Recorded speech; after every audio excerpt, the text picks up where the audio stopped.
Are we live? Yo, this is great. This is episode 11. I didn't think I'd make it here. I really didn't. I thought I was gonna. I didn't know I'd be here. But look, yo, this is really exciting. Um, yo, we're here to podcast. This is really fun. This is episode 11. I wanted to do. I was so excited about today because this is the 10-year anniversary. This is a 10-year anniversary of when Gene and I and Isaiah we filmed A Way Out, which was you could say the first movie we made. I mean, there's Siddhartha and there was things we did in between, but A Way Out was like our first like real movie that we made, and I wanted to do like a reaction to it, and I probably still will end up doing that, just not today. I'll probably do that tomorrow, but something that obviously that I also keep delaying was I wanted to talk about kind of the changing winds of NFL culture dynamics, and it's just a different league now, right? People would argue, but today, obviously, and maybe unfortunately, we got to talk about the slap.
Um, because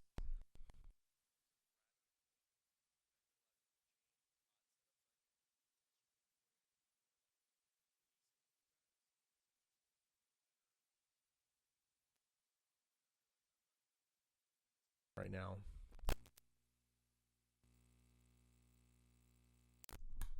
is this still recording? Okay, it's recording. Sorry. That's hilarious. The mic just, yeah. See, so I'll be like this, but for this episode, I will painstakingly hold this just because I want to make sure, you know, audio quality is important. Anyway, so context: Chris Rock made a joke. Jada Pinkett Smith has a medical condition where it causes her to lose hair, and he was like, "Hey, Jada, I love you. Excited about the new role, GI Jane too, and G.I. Jane was a movie that Demi Moore did back in the 90s. Really good movie. I suggest you go watch it. And, everyone's laughing, and you look at the camera, it pans to Will Smith, and even Will Smith is laughing, right? But then all you see is like Will Smith laughing, see Jada Smith rolling her eyes, and then it pans to Chris Rock, and he's like, "Oh, it's not that bad of a joke. I was just being funny," because I guess he saw Jada not reacting. But then between those like 5 to 10 seconds is when Will Smith gets up, and that's when Chris Rock is like, "Oh shit!" He's like Richard, and Will Smith smacks him. He makes that reference by saying Richard because Richard Williams, Venus and Serena's father, obviously was a strong presence and really good dad. I wish I had a father. First of all, I wish I had a father, let alone a good father. Someone who's there. So shout out to him for raising superstar legends in Venus and Serena.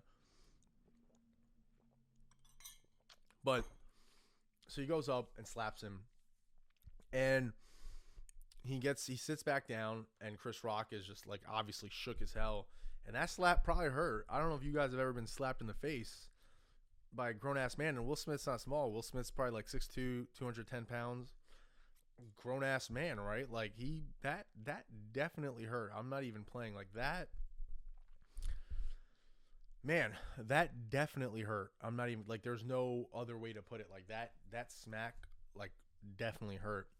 And so there's a lot of components to this, right? One is like, how did this all start? In June 2020, let's just go back to the start. Let's rewind a little bit. Where did this all start from? This all stems from this whole August Alsina situation, right? Where it's very obvious now that the Smiths are in an open relationship, so whatever, more power to them. But August was kind of in their life, and, like Jada Pinkett's words, they got into an entanglement. And what just code word for they were in a relationship, right? And then obviously, you can't keep that type of stuff hidden, especially if you're in an open relationship and you're in close circles like that, especially when someone like August is close to your son's age, friends with him. And so when that came out in June 2020, I mean, you could look at the memes of like Will Smith just looked pissed on Red Table Talk, right? So on one end is like, it's like, okay, when you're famous, whether or not you like it or not, people are going to just say shit. Even someone like me at the most minuscule and micro level, right? Even if you go to my TikTok, I posted a TikTok about like KKR doing a buyout, or about why I think Moelis is like the best investment bank. So many people just put some random ass comments. Like someone was like, "Oh, Moelis is the worst. Moelis sucks." Like, what are you talking about? Da da da da da da da da. Whatever, right? And wait, I gotta pause. I got a text from. Give me 1 second.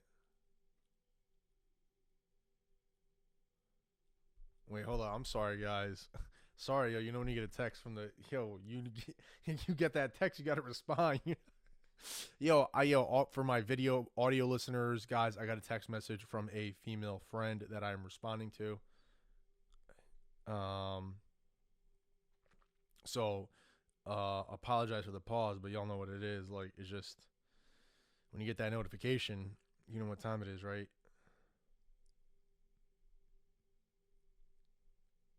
How do I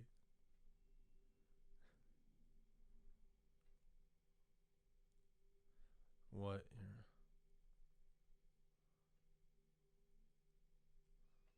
Wait, hold up, guys. What is I know I'm getting old because like what does some of this stuff even mean?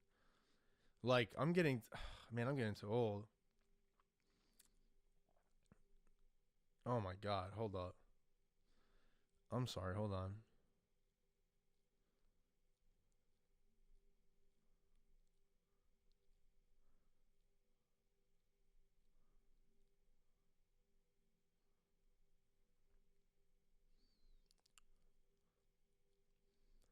Guys, I know my podcast listeners are hating me right now, guys. I'm really sorry. Just like man, this is why I need a podcast host. So if I get text messages, I can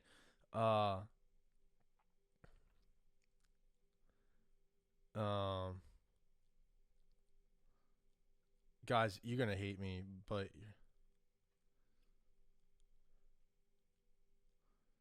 okay.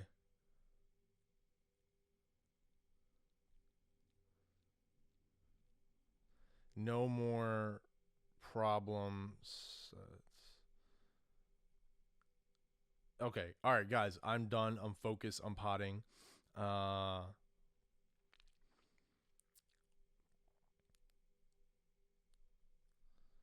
respect that. Let me just tell her that I'm potting right now so she knows. And it's like, uh, hey, so I'd love to chat, but I'm actually literally in the middle of podcasting right now. So I've like literally been just texting for like 4 minutes, and people are listening and watching are like, Saajan, stop. Like, can you focus on the podcast? Uh, okay, all right, I'm done. All right, so like I said, even me on my videos about like I'm like, oh, Moelis is the best bank, this KKR deal. I had people just going off in the comments like ignorant shit.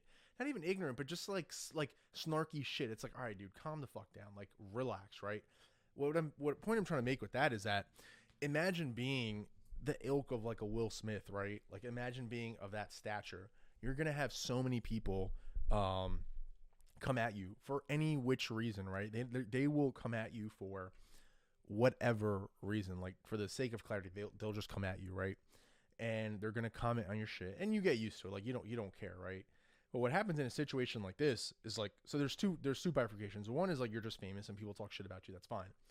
The other problem is like the male ego, and I wish I was more focused on my pod, and but male ego, you can be in an open relationship. I feel like if you're famous and you're in an open relationship and you really just don't give a fuck, you wouldn't care. You'd be like, yeah, whatever, dog. Like she's doing it, like she's with other people, I'm with other people, but like we have like our happy place, and like it is what it is, and I don't even know what she needs to do, and she doesn't even know what I need to do.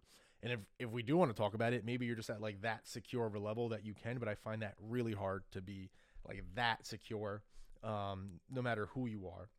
The other thing is that if you are in an open relationship and you're not famous, if you are in a really, like if you aren't famous and you're in an open relationship, it's a little bit more easier to swallow because like people aren't going to know your woman, your girl. You're not going to be known as their boyfriend, or even if you are, like like there's no harm like that people can bring to you verbally and mess with you, right? Because if you're famous, you could imagine like just the whole internet going off and being like, yo, like that's your wife I was with, or like, yo, you're like I was with your kids' moms and stuff like disrespectful shit like that like people are just saying because they're behind the safety of their computer and they're not worried about anything, right? Because there's no consequence. Like you're in fucking Cincinnati, Ohio, right? Like you're hiding somewhere. Nothing against Cincinnati, Ohio. I love Ohio, but I'm just saying like you're anywhere, right? So you could be in a different country and comment on this, right? So there's that component where you put yourself out there. Like even me right now, just by talking, like potting about finance, stocks, whatever, it's open season because everything's public. People be like, yo, Saajan, like, like your lighting sucks. Like, bro, you're ugly. Like, yo, you suck. Like, whatever, right? Like, people can just talk shit about whatever. And it's like, yeah, like, you're putting yourself out there to be commented on, right? You can't comment and have analysis and critique and not be willing to get that reciprocated, right? So,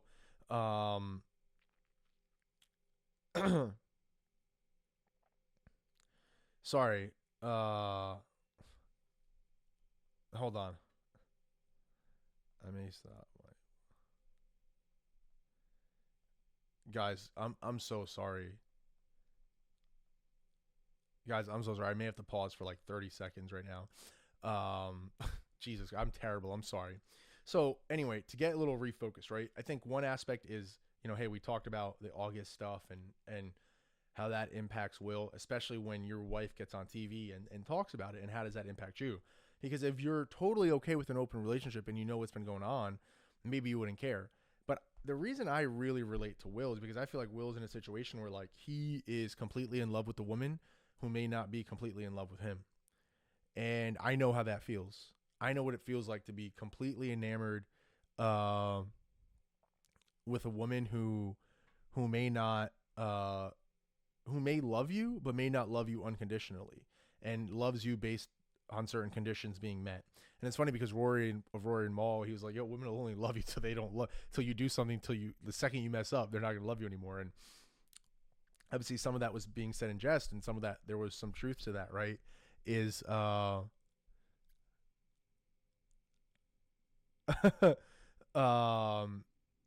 is that you can be in a relationship and love someone, but that person, for whatever reason, you may not fulfill them, but they know that, hey, like I'm happy with being with this person, but I have other needs that I can't have met within the context of this relationship. And now whether that's being with other people, but then realizing that you come home at night to your person, that could be a component. That could be a component of something as well, right? And the reason I'm like pausing and kind of struggling with this is one, I can imagine that Will is saying that, hey, like I love Jada so much that I'm okay with her or us having this open relationship. But deep down inside, he's like, fuck, like why can't I be enough? Right? Like why am I not enough? And if you watch his tours and books and everything, I remember Gene and Marvin went to his book tour, I think in LA, And then they even went to the one in London, I think, which was crazy. But you can tell he's a man who is always happy-go-lucky. He's not like, and who knows, people have private lives, but you can tell that like for a man to be like that, they're really compartmentalizing a lot, right? I don't know. He could be not. And man, where was I going with this? Is that for him to be okay with this, imagine what he has to tell himself that, hey, like I'm okay with this, but I still love her. But deep down it's like nah, like there's other dudes in her life. And I had this happen to me with the woman that I loved, right? Like I remember we went to the spa, a little mani pedi, we had some lunch, some drinks. And I asked her in the car, I was like, hey, are you having sex with other guys? And she's like, oh, Saajan, like, I think you know the answer to that, but I don't want to tell you because the answer will hurt you. As she's texting someone, looking down at her phone, probably texting that other dude or other dudes. And even though I knew that, I still hugged her, kissed her on her lips, and like, I was like, oh, I can't wait to this weekend and take you shopping, whatever. And like, that was that. Like, and it was kind of just like, I just like glossed over me. Like, I didn't even care. I was like, oh, whatever. Like, I love her so much that I'm okay with like sharing her with another man, but I'm going to commit to her fully. Right. And, it's crazy. Right. So, but look, I don't know. It's not like they have like some detailed agreement that they've spelled out and we're like, hey, this is the context of a relationship. So that's one component of like the male ego, emotion.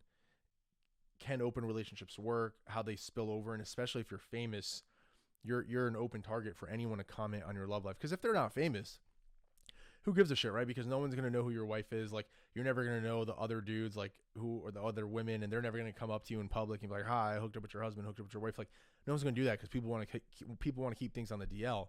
But when you're private, when you're public and famous, people want to keep things on the DL as well. But the internet does not give a shit. They're not going to keep things on the DL. They're going to talk. They're going to say whatever they want to say, right?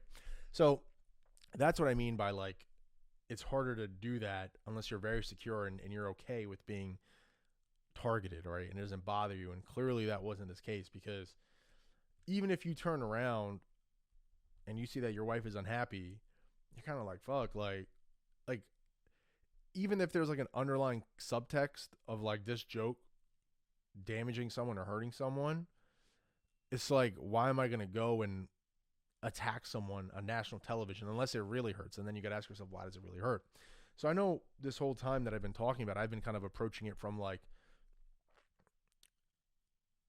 the pain that a man must feel as he's going through being in an open relationship and how that all impacts him and how he reacts, right? And if you're in the public light, you'll react a certain way. So, my point of view is that, hey, I don't think he's okay with this. And that pain and all the talking over the past 2 years that everything has come to light has really put him in a weird position, right? So that's that. Now, as far as like the slap itself, right? As far as like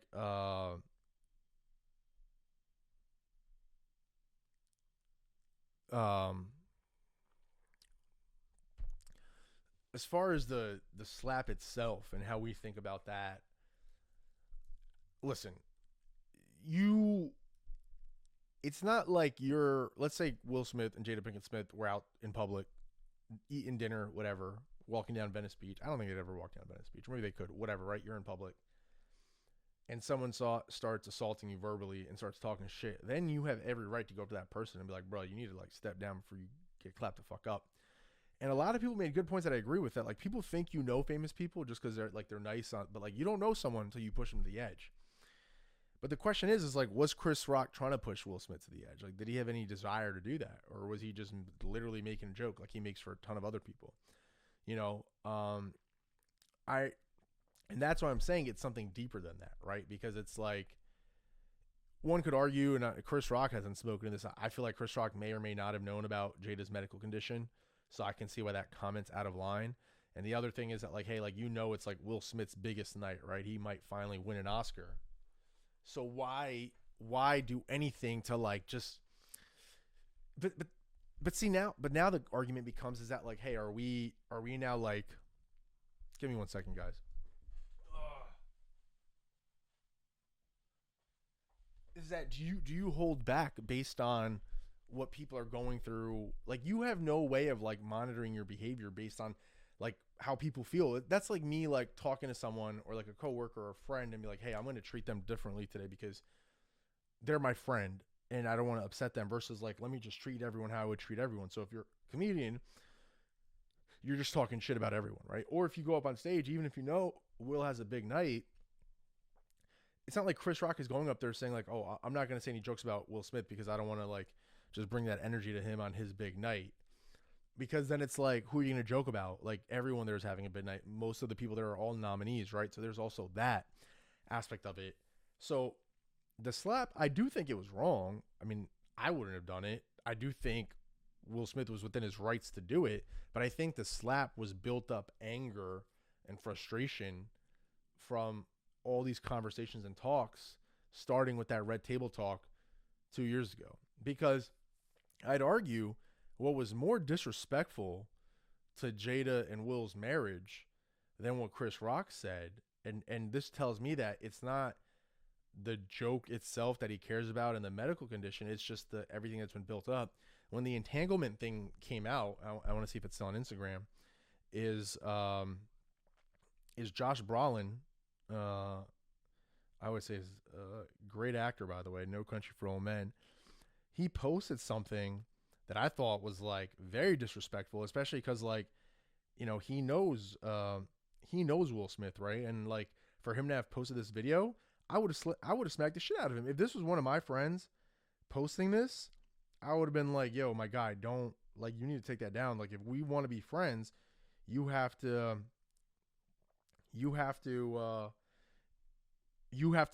take this down, right? I'm going to pull this up, and this is why I like to screen share, because I can pull this stuff up very easily. July 23rd, 2020, right here. This is what Josh Brolin posted, right? Boys with Will Smith, or just they know each other. Like, this warrants a slap to the face. Like, if I know someone and they post, like, look what he posted.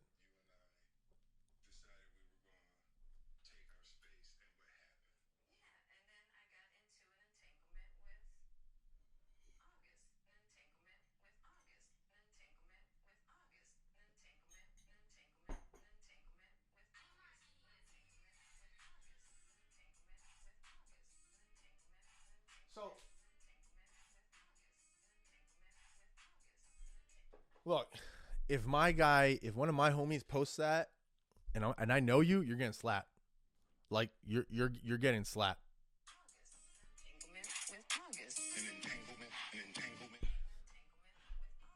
I'm sorry, you're getting slapped if you're a homie, right? So I'd argue that was more disrespectful. So that tells me that it wasn't about, like, Will Smith probably looked at Jada, he's like, ah, she looks upset. I don't think it was about that. I think it was just this built up shit of like, hey, having your wife come on national television, admitting to like having open shit and letting it leak out, versus like Will's like, yo, like, I've kept my shit in check. You don't hear none of my women that I'm messing with, whatever, coming out in the open and what have you, right? So there's that component of it too. So I think all in all, I think the slap was wrong. I wouldn't have done it. I could see why Will felt the need to take that anger out on Chris Rock, because he was like, and I know Chris and Jada used to date a little bit. There's some history, because I was reading on a few celeb pages and what have you that they may have dated when he was on SNL, and they're like, and that's why Chris Rock's been making fun of Jada, it seems like, because I look back and it goes back to that joke in 2016 where he was like, oh, like, I like, where Jada was like, oh, I'm gonna boycott the Oscars, and then Chris Rock was like, oh, that's like being invited to Rihanna's panties. Like, I wasn't invited, like, to begin with, right? So all in all, it's unfortunate because Chris Rock and Will Smith are two leading black male actors, and it sucks that it had to happen. It really is unfortunate, and it sucks. But I think the takeaway is that you have to be comfortable with whatever life you choose to live and be comfortable with those consequences, right? Especially if you're in the public eye, and know that, hey, a shot could come from any direction, and it could be any type of shot. It could be a bullet, it could be an arrow, it could be a nuke.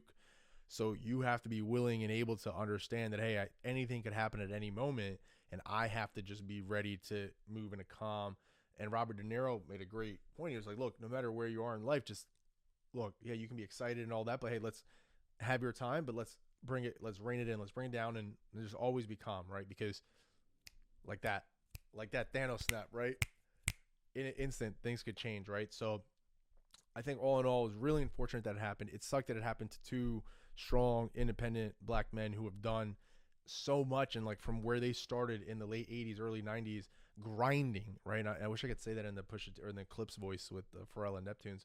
Sorry, the Neptunes, yeah, Chad and Pharrell, but grinding. No, that was not it. That was terrible. But it sucks because this is going to be an asterisk, and people are going to talk about this versus talking about, like Will Smith's performance, winning the Oscar, Chris Rock hosting the Oscars, and like, it sucks. Like it's going to get overshadowed by that, and it's really, really unfortunate. So, look, all that to say is,